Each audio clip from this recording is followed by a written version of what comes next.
What's going on, guys? How's everybody doing? Kunal here, Bulls on Wall Street. Happy Thursday.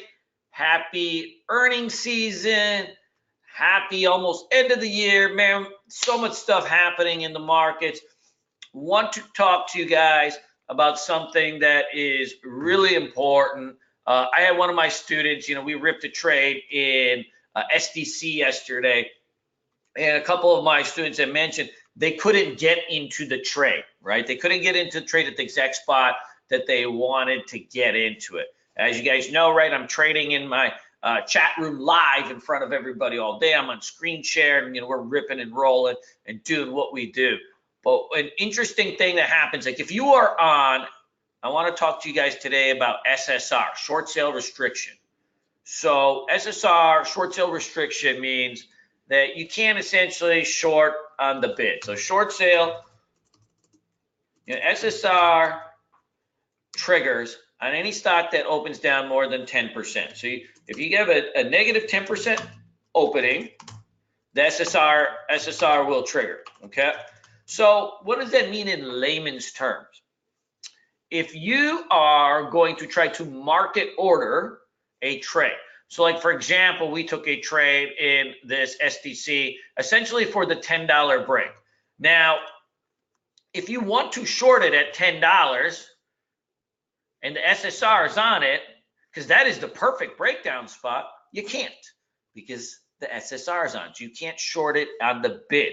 The other thing, and it depends on your brokers, if you just market order a short, say you market order a short for 1,000 shares at $10, some brokers will just reject the trade right off the bat, and other ones will let the trade like hang in queue, meaning they'll essentially stick it on the limit, and then when you get an uptick, it'll fill, but because it's at market, you'll get like a real random spot.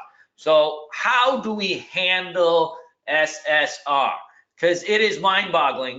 We get new people in our chat room like every day, and I'm like wheeling and dealing in the markets, right? And I'm hooting and hollering and making trades, and sometimes you get brand new traders like, I can't get in.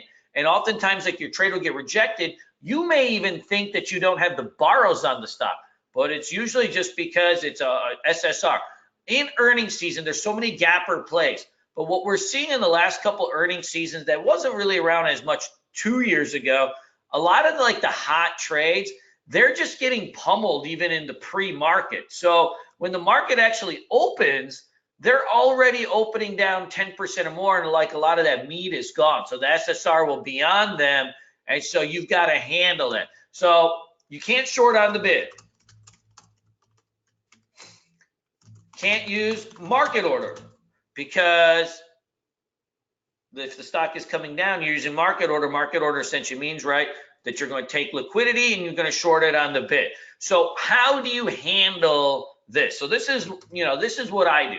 So yesterday, this SDC, like, we were lining it up pre-market, the whole time, just looking at it, and I'm looking at it, and there's like this big base here, and we know that kind of right off the bat, probably opening tick, this thing could just break down. So it actually takes a few minutes. It does it, about 5 minutes later. So what essentially I'm doing is, I know that the SSR is going to be on. I also know that everybody is going to rush out the door to short it at 10. So how do we handle that? Because we want to short the breakdown, and oftentimes we know, like, if we anticipate too much, you could get squeezed, right? Because the SSR is on it. So as this thing is starting to curl down, what I'll start to do is move to a smaller term time frame. So the market just opened. You can see here it just pops up just a little bit here. So as this thing is starting to curl down, I'm watching the bid and ask, and I'm essentially layering orders around the ask. And so, I'm sticking in like 1,000 shares at 10.08, 1,000 shares at 10.07, like as it's like kind of trickling down, and I'm leaving some up. Then I'm waiting for an uptick to get filled on them. Now, what will happen is I'm going to add the rest of it as soon as it breaks down, but I can't short it on the bid. So as it broke under 10, what you saw was like it went right down to like maybe 990, and it's hard to even see on a 1 minute chart. It went down to like 990, 992, and then for like a hot second, it just popped up like 3-4 pennies. And once again, I've got layers ordered in. And so I added another batch at 9.95, 9.96. And now I'm into this thing in a full position. So how I want to handle this is I want to anticipate the trade a little bit and layer off some orders while it's slow. See, when it's slow and you're not getting the straight downward move, it's going to be easier to lay orders and get it filled. And then once I get confirmation, if I still don't have my full position, then the first little uptick, I'll short into it with using this as kind of a guide. And so once we got into this, it was game on. You know, I covered some in the first flush, then covered some down at 925, 927, and then I kind of had a $9 target, so I left a little bit on the table, you know, about 20 cents. But it ended up being like a sick trade, but it's very hard to follow. Like if you're in a chat room or something and you don't really know what's going on, you'll see your chat room monitor just like, boom, I'm taking profits, and you're sitting there like, oh my gosh, like how do I even get into this thing? So remember, like you can't use these things. So you got to layer in. Layer in orders on the ask, wait for uptick. Now, the reason this can be tricky, though, is this. If you anticipate too much and you don't know what you're doing, you're just kind of like layering in orders before you know what's going to happen, then you may get squeezed. So you got to have a picture perfect setup, and then you got to still use stop losses. Like if I'm layering orders here, I'm going to use this 1025 as a guide. And if you were like kind of anticipating this level, then you're kind of using this as a guide.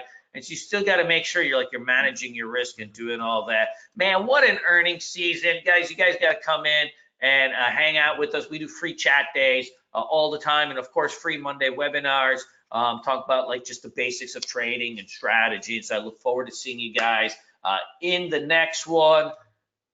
Guys, you got about 2 days left in the week. Make it happen. You know what we got to do.